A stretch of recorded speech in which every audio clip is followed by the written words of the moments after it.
অসুস্থ প্রজন্ম তৈরি করে যাচ্ছি আমরা। আমাদের বাচ্চারা, এই যে মেয়ে বাচ্চাগুলো, সুবহানাল্লাহ, আমরা তো ঢাকার মানুষ, এখন পোশাক বলতে আর কোনো পোশাক নাই। পোশাক মানে ছেলে যা পরে মেয়েও তাই করছে।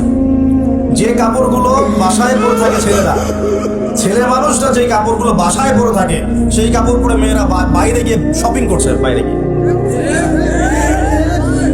বিশ্বাস করছেন না কথা?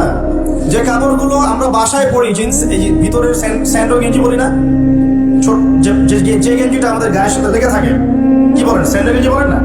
হ্যাঁ, এই টাইপের। আর এই শীতকালে আমরা যে একটা ইনার পরি নিচে, যেটা আমরা অনেক সময় খেলাধুলা ক্ষেত্রে ইউজ করে, ভিতরে পরে একটা ইনার পরে। তো এগুলো পরে বাইরে মেয়েরা চলছে। একটা ছেলে মানুষের তো লজ্জা লাগে এগুলো পরে ঘুরতে। আপনি কি আপনার খালি গা হয়ে বা স্যান্ডো গেঞ্জি পরে বাইরে পাবলিকলি আসতে লজ্জাবোধ করেন না একটু? আপনি অবশ্যই উপরে একটা শার্ট পরেন, অথবা একটা জ্যাকেট পরেন, বা একটা চাদর পরেন, বা একটা পাঞ্জাবি বা জুব্বা পরে আসেন, তাই না? ভিতরের কাপড় পরে মেয়েরা বাইরে ঘুরছে এখন। এই পরিবেশে আপনার মেয়ে যখন যাবে, 5 বছর 10 বছর ধরে যখন বাসায় ছিল, ভালো তরবিয়ত দিয়েছেন, এখন বাইরে তো যেতে হবে, স্কুলে যাবে বা মাদ্রাসায় যাবে, ও যখন এই পরিবেশটা দেখবে, ওর কাছে মনে হবে আমি দুঃস্বপ্ন দেখছি।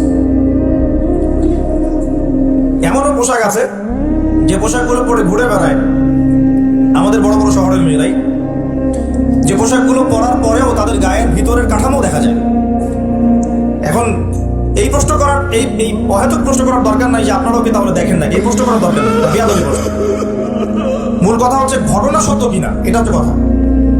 কারণ সবাই চোখ নিয়ে চলাফেরা করে, আর চোখ তো আর আকাশের দিকে উঠায় আপনি হাঁটতে পারবেন না, পারবেন?